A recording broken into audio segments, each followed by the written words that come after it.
Sejam muito bem-vindos a mais um vídeo do canal do Instituto Antítese.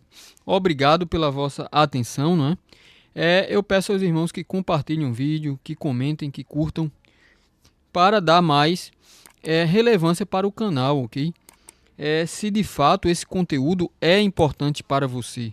Então, nós queremos tratar de um assunto que, num primeiro momento, parece ser aleatório, mas eu vou demonstrar que ele está conectado, certo? Também à cosmovisão pagã, ok? Também está conectado à cosmovisão pagã. E o assunto do nosso vídeo, nessa oportunidade, é acerca do paganismo, certo?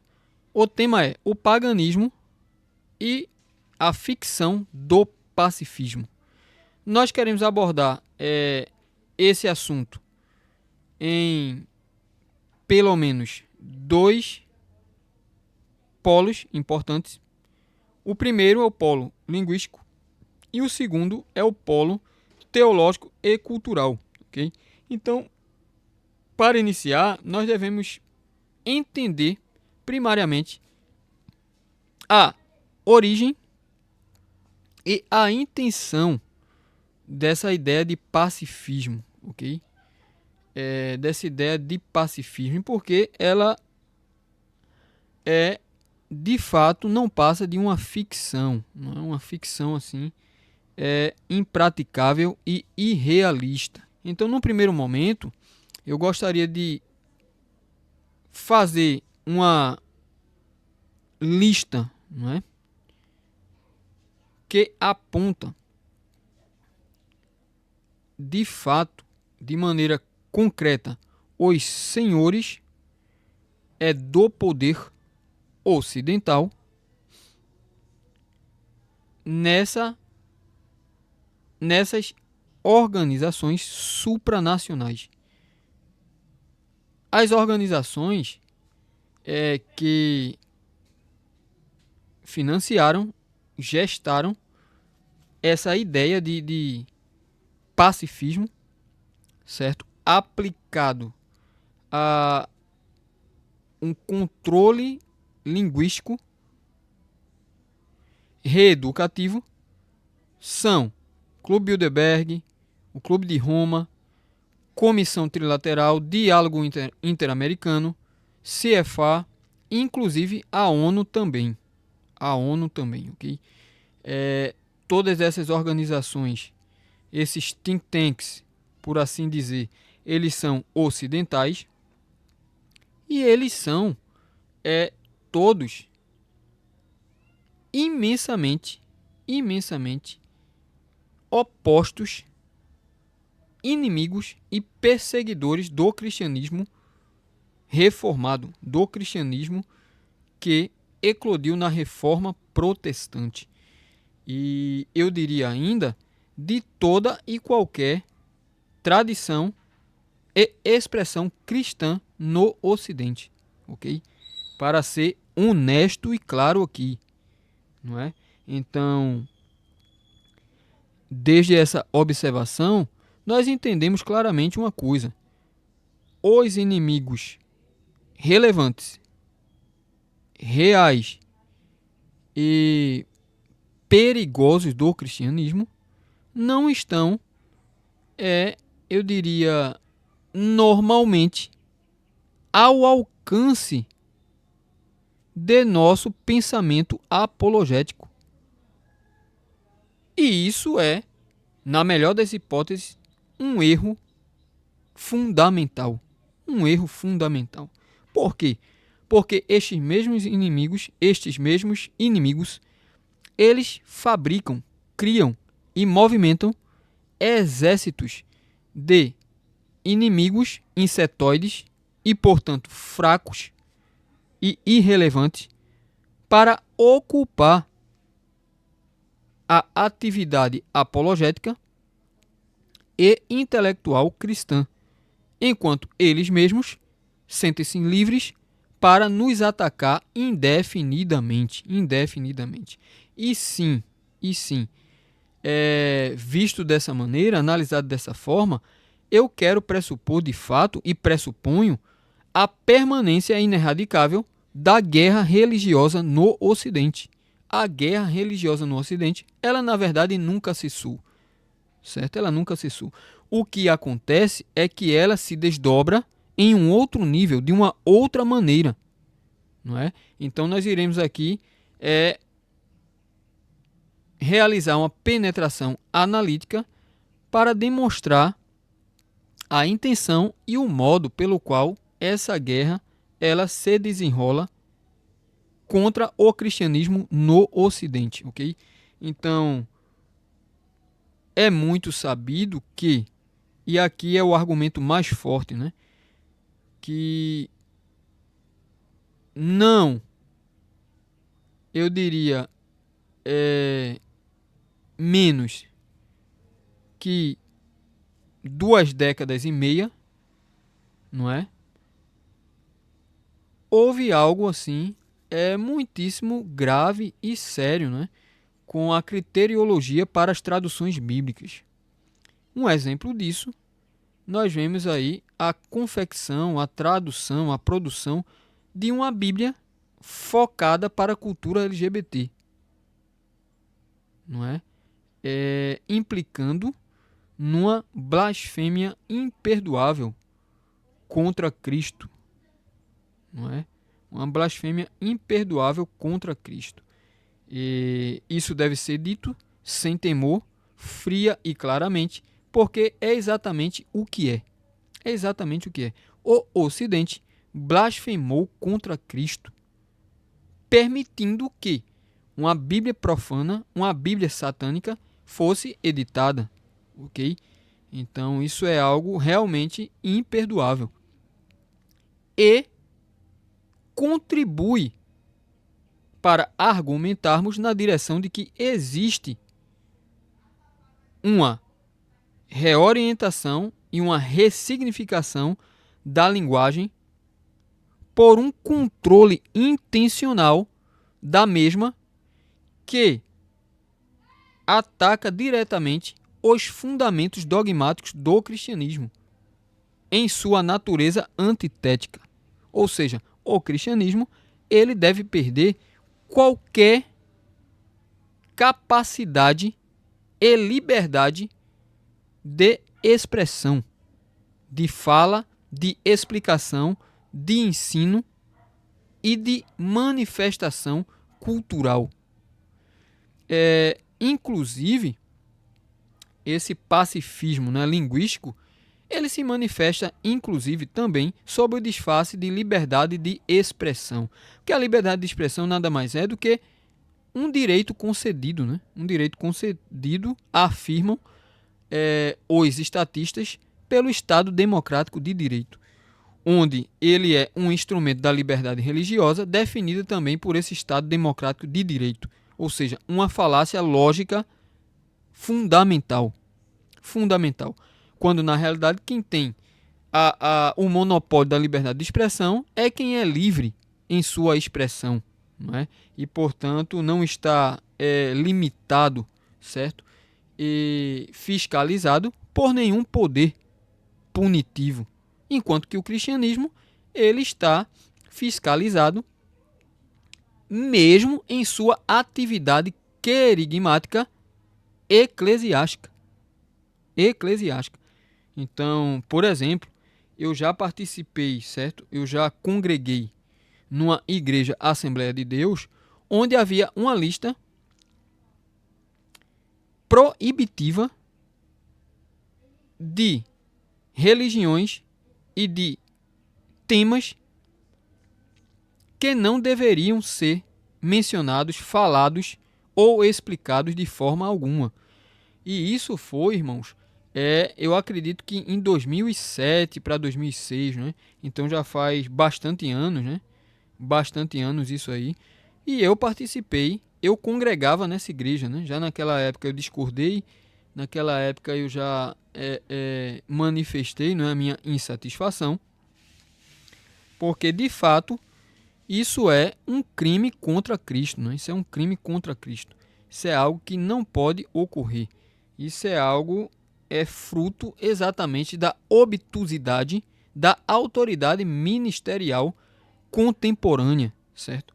Então, eu lhes pergunto, por que hoje a igreja não trata clara e objetivamente de espiritismo, budismo, rosacrucianismo, hinduísmo, islamismo e o paganismo, não é, num nível mais elevado? Por que isso ocorre? Seria apenas e puramente mera ignorância? Nós iremos demonstrar que não é apenas o problema da ignorância, certo? Mas é o problema que eu estou expondo até o momento, né? Há um problema de controle linguístico reeducativo, ok? É uma expressão bastante importante no Ocidente desse empreendimento está na escola de Frankfurt, com a promoção do politicamente correto, não é? Onde a linguagem ela deveria ser de natureza linguística em todos os setores da realidade, ou seja, o componente político ele seria a essência da linguagem, né? Então isso é uma coisa aberrante, isso é um crime imperdoável e irrecuperável sob todos os aspectos contra a linguagem, né? Enquanto que a linguagem é um instrumento de Deus para o entendimento humano da realidade. Então, atentar contra a linguagem é atentar contra a humanidade, e mais ainda, atentar contra a própria honra de Deus. Então, é algo que não pode ser tolerado sob nenhuma hipótese ou circunstância. Então, a igreja precisa recuperar uma verdadeira filosofia da linguagem cristã. Não é uma verdadeira filosofia da linguagem cristã, porque é exatamente isso que a linguagem é.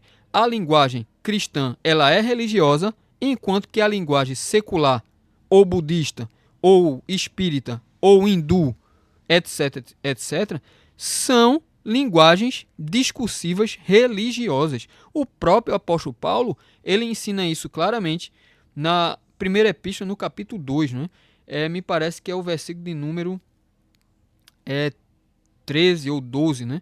Onde ele fala que nós não recebemos o espírito do mundo, os cristãos, mas o espírito de Deus. E que nós falamos com as palavras dadas a nós pelo Espírito Santo. Nós não utilizamos a sabedoria do mundo. Nós não utilizamos as palavras do mundo, do espírito do mundo. Então nós vemos aqui que Paulo ele ergue uma antítese entre o espírito do mundo e o espírito de Deus. Então ele vai concluir o capítulo falando que o homem natural não compreende as coisas do espírito de Deus porque lhe parecem loucura e não pode entendê-las porque elas se discernem espiritualmente. Então Paulo faz uma oposição aqui muito clara entre o espírito do mundo e o espírito de Deus. O espírito de Deus tem uma linguagem própria, o espírito do mundo tem uma linguagem própria. Então a linguagem é um instrumento fundamental para a religião. Então veja que controlar uma linguagem é controlar no nível fundamental uma religião inteira. Uma religião inteira. Então o cristianismo ele tem sido despojado de sua liberdade linguística por um Estado dito laico que, na verdade, conserva em seu interior um bojo de multicrenças anticristãs. Ou seja, o Estado religioso, em outras palavras, tenta e, de fato, o faz uma censura linguística invasiva e criminosa contra o cristianismo. Quer dizer, a moral cristã, em sua linguagem forte, masculina e bíblica, é criminalizada, né? É criminalizada. Que é um outro momento de nossa explicação aqui, né? Estamos aqui agora tratando desse pacifismo linguístico enquanto uma arma da engenharia social, certo? Inclusive, né?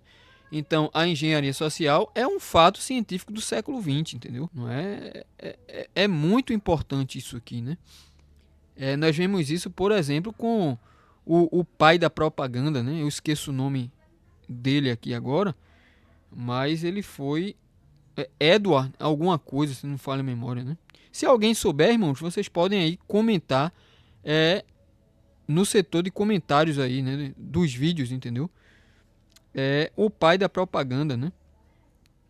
Então nós vemos claramente que a linguagem ela foi utilizada, certo, como um instrumento da engenharia social para empobrecer, intimidar e, por fim, suprimir o cristianismo da cultura, certo? Quer dizer, não basta apenas o Estado ser anticristão, mas o Estado é anticristão no sentido bélico do termo, não é? No sentido bélico do termo, em que ele movimenta todos os recursos contra o cristianismo. Isso, de fato, não é assim uma novidade histórica, porque desde os primórdios da igreja que o Estado persegue a igreja, que o Estado tenta destruir a igreja, né? Tentou pelo fio da espada, tentou pela legislação, e hoje em dia ele permanece tentando, né, isso. Isso ocorre em todos os países do mundo, né? Que são, de fato, países não cristãos, entendeu? E isso é comum porque qual a justificativa para tanto? A justificativa para tanto é que existe no interior das religiões, certo, um absoluto, não é? A ideia de um poder absoluto. E esse poder absoluto, ele reside num Deus, que, portanto, é a máxima expressão autoral desse absoluto. E ele não pode conviver pacificamente, ou mesmo num pacifismo linguístico, como é o assunto do nosso vídeo aqui, com um outro Deus absoluto. Então, a guerra religiosa, nesses dois polos lógicos, ela é ineradicável. A guerra religiosa ela é uma necessidade e um item fundamental da própria realidade. Então, inexiste paz no sentido sociopolítico imposto por essas entidades supranacionais, não é? Quer dizer, a ONU, Clube de Roma, Clube Bilderberg, isso não existe. O cristianismo possui a sua vocação na guerra, como outras religiões, inclusive. Então, é uma bobagem feminina afirmar, certo? Em tons, eu diria, elevadamente éticos, de que o cristianismo ou qualquer outra religião é a religião da paz, não é? É a religião da paz. Porque essa afirmação ela está sustentada num outro polo lógico. Ao passo que se afirma que uma religião é a religião da paz, por necessidade lógica, num outro polo angular, nós entendemos que a guerra ela é necessária para a manutenção ou obtenção dessa paz. Então isso é uma coisa muito friamente concreta, não é? Não precisamos perder aqui 30 segundos explicando isso, porque isso é a dinâmica e a essência da história humana, né? A guerra, justa ou injusta, ela é um componente essencial da realidade. Nesse mesmo momento que eu estou aqui tratando desse assunto para vocês, quantas guerras não está ocorrendo agora, né? Vamos lá, a guerra da Ucrânia, não é? A questão da Venezuela, certo? A Coreia do Norte, que é um país beligerante, Cuba, aqui dentro do nosso próprio território nacional brasileiro, né? A guerra das facções, etc, etc, etc, né? Então, a realidade, ela exige a guerra, né? A guerra é um componente essencial da realidade. Então, em última instância, esse pacifismo, ele é um pacifismo estupidificante. É um pacifismo tolo. É um pacifismo carente de qualquer componente lógico saudável e válido. Ok, irmãos? Então, essa questão do controle da linguagem, né? ela primeiro fere a própria santidade de Deus na Escritura Sagrada, promovendo então traduções para privilegiar a cultura LGBT. Coisa, aliás, que eu não vi até hoje pessoas, certo, se opondo, né? Pessoas, ao menos explicando, certo, as implicações gravíssimas, né, de uma coisa tão séria e tão elevada dessas, certo? Porque nós entendemos no Ocidente que a Bíblia é o livro mais elevado do ponto de vista teológico, do ponto de vista literário, cultural, filosófico, antropológico, artístico, etc, etc, da história ocidental. A Bíblia não é qualquer livro, né? A Bíblia ela é referenciada como o livro, certo? Tanto é que todas as tradições religiosas, elas utilizam, se referem à Bíblia, negativamente ou positivamente, certo? Então, nós entendemos assim que essa questão do pacifismo linguístico, ele é um tipo de guerra anticristã. É um tipo de guerra anticristã. Essa guerra só pode ser combatida na alegação cristã de que o cristianismo possui sua própria filosofia da linguagem. E de fato possui. Não é? E de fato possui. Eu citei aqui uma passagem bíblica, Paulo explicando esse ponto tão importante, né? E, diga-se de passagem, é um ponto bastante, eu diria assim, secundário, né? Nas discussões teológicas atuais, né? A filosofia da linguagem cristã, certo? Então, o cristianismo ele possui uma filosofia da linguagem própria, ok? Então, para encerrar esse ponto aqui de que é de fato uma covardia imperdoável, né? Ceder terreno a um modo linguístico controlado por um poder externo ao cristianismo, certo? Para a atividade litúrgica, para o labor teológico, etc, etc, etc. Né? Então isso é uma coisa que deve ser rejeitada, combatida pelo cristianismo. O segundo ponto aqui da nossa exposição, ele vai contemplar, ele vai mirar no seguinte fato: o cristianismo no Brasil, o cristianismo protestante, e mesmo todas as demais tradições cristãs, em qualquer de suas expressões, elas são perseguidas e elas são parasitadas, certo? Eu diria peremptoriamente e incisivamente em todos os componentes, em todos os aspectos da realidade. Eu vou mostrar aqui que eu não estou exagerando. Por exemplo, aqui no Brasil nós temos há 100 anos a Sociedade Teosófica. Nós temos também a Sociedade Rosa Cruz, que é a MORC. Temos a maçonaria, a Loja do Grande Oriente e várias outras expressões maçônicas aqui também. Nós temos aqui também a Sociedade Secreta Telemita, né? A Otto. Nós temos os martinistas. Temos ordens sufis aqui, inclusive. Temos também os wiccanos aqui. Então, nós temos diversas sociedades secretas neopagãs ocultistas no Brasil que perseguem o cristianismo, direta e indiretamente, certo? E, por exemplo, algumas de suas forças culturais, por exemplo, né? Temos aqui no Brasil a ABB, que é a Associação Brasileira de Bruxas. Eu já devo ter citado isso em pelo menos 2 vídeos, né? E eu reitero aqui. Temos também a Mística e Fé, que é a Feira Mística, que anualmente ela ocorre em vários estados aqui do Brasil. Nós temos também escolas de magia. Temos no Recife, temos em São Paulo, temos no Rio Grande do Sul e em diversos outros estados do Brasil.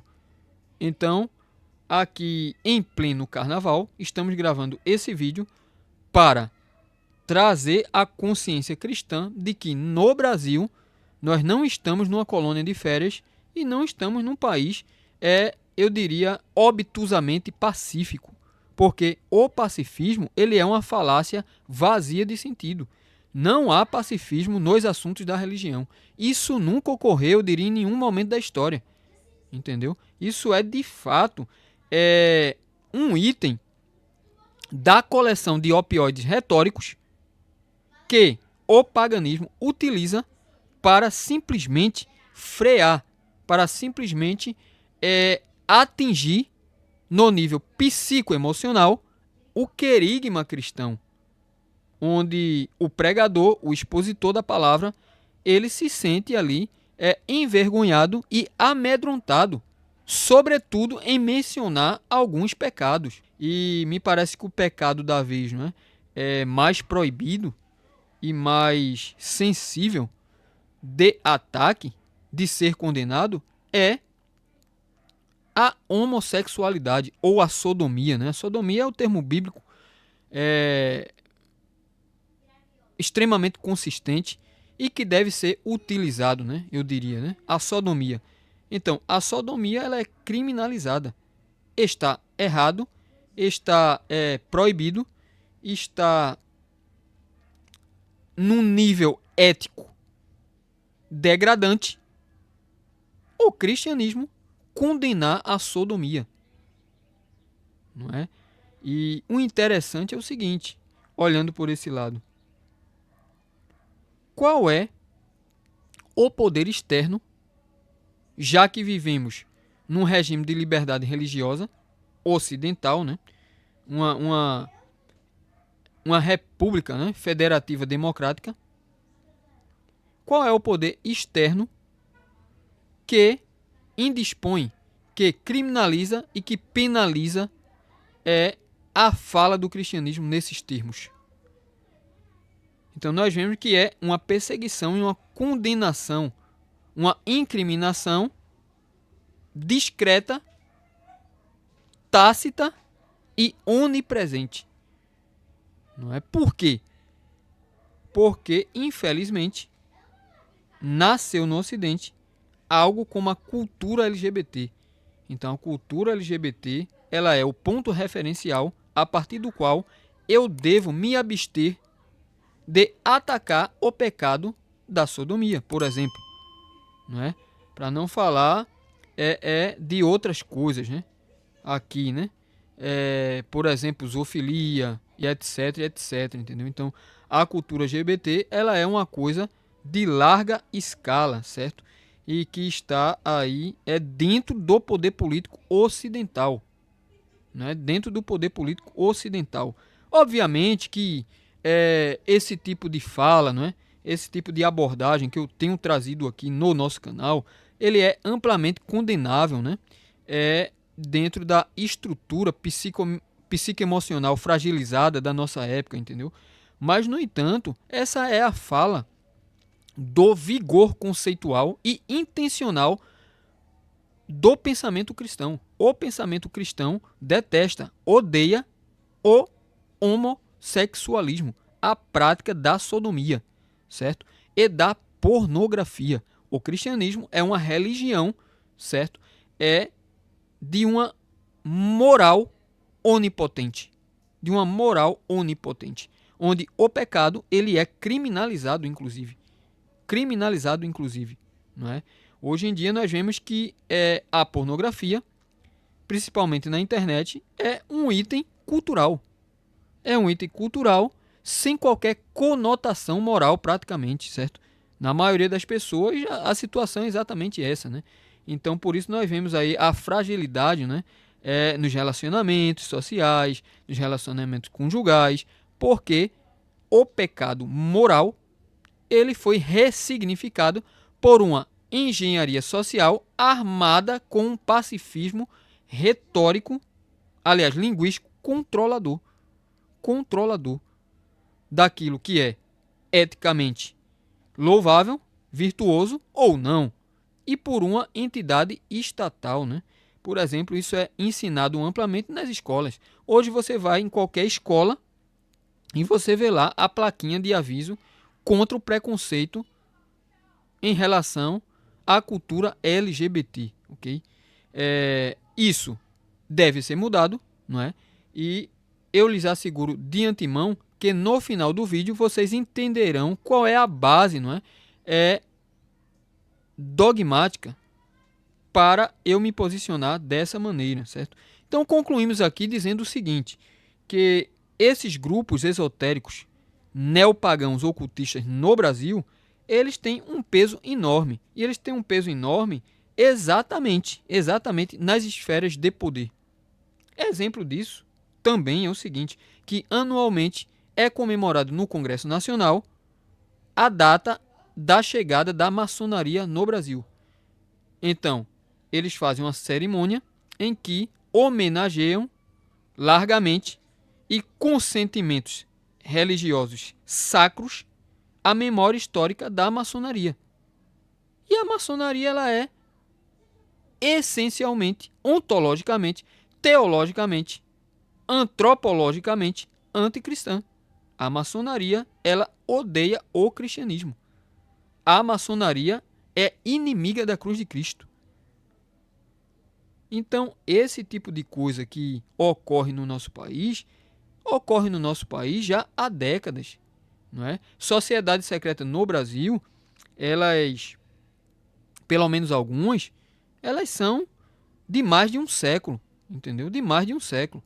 A maçonaria, por exemplo, chega aqui no início do século XVIII. Eu não sei agora exatamente precisar as outras ordens, mas pelo menos a maçonaria, não é? Então a maçonaria ela chega aqui no início do século XVIII, certo? E José Bonifácio de Andrade e Silva, né?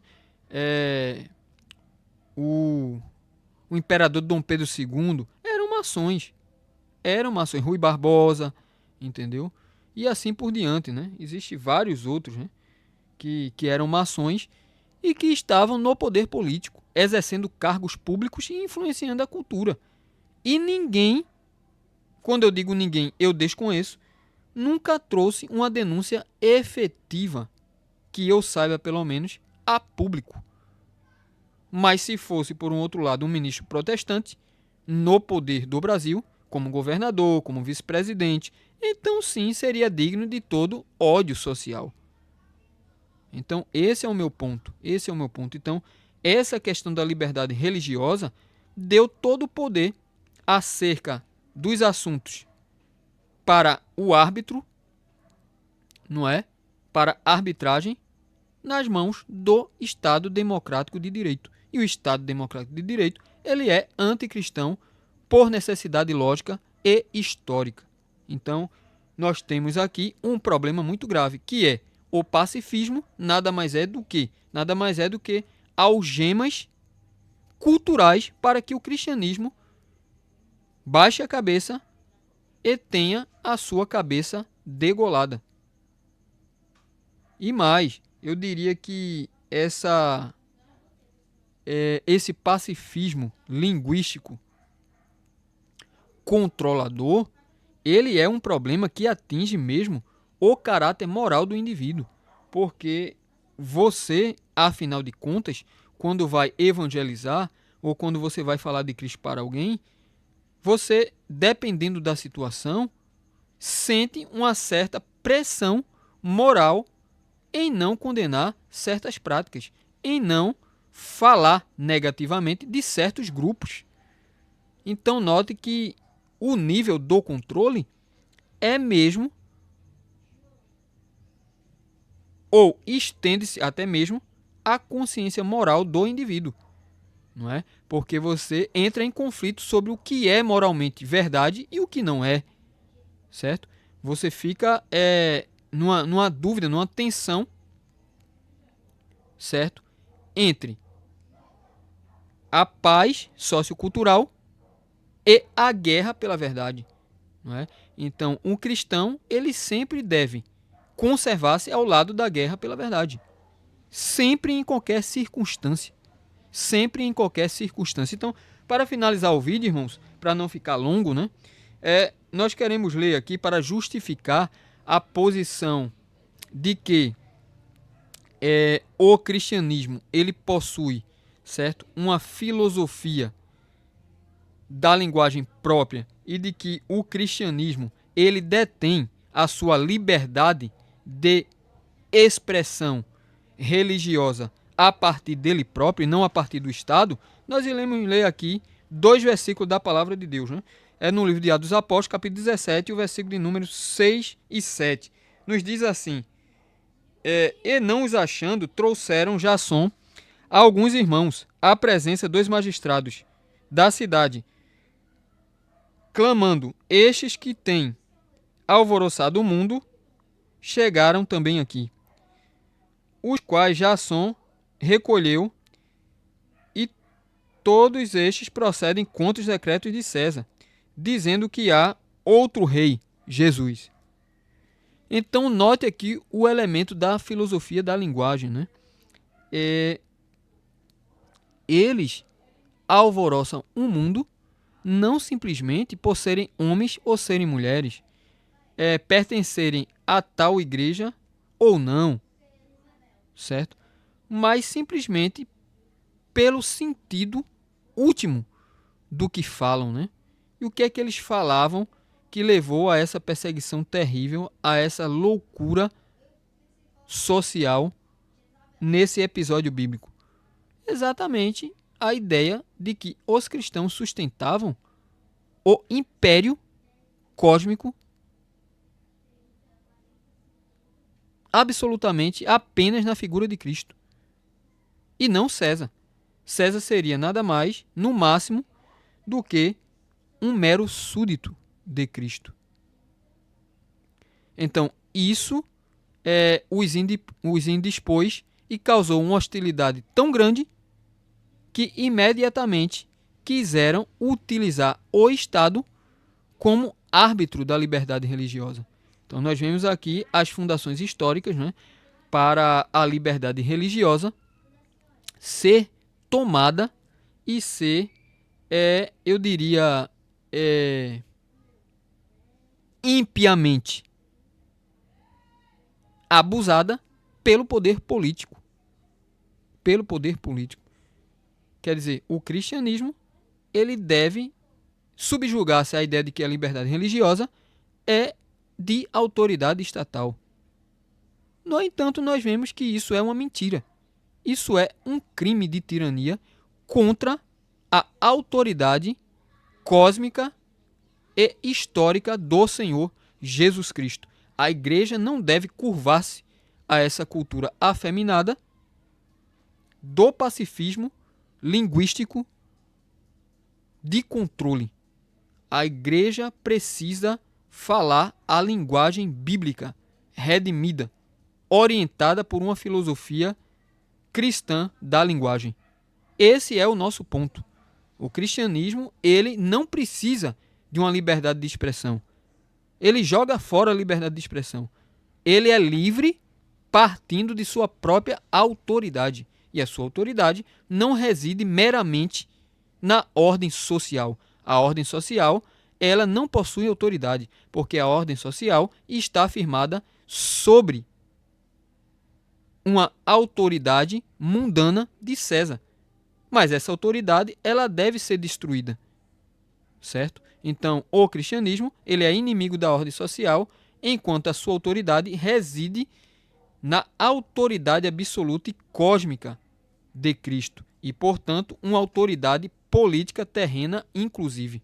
Ok, irmãos? Então, que Deus abençoe a todos, né? Compartilhem, curtam, comentem um vídeo para o vídeo, né, ser recomendado e assim por diante. Então, que Deus abençoe os irmãos e saibam que o cristianismo, principalmente no nosso tempo, ele não possui qualquer amizade com o mundo. O cristianismo bíblico, ele é hostil ao mundo. Ele é inimigo do mundo. Inimigo de César, sobretudo.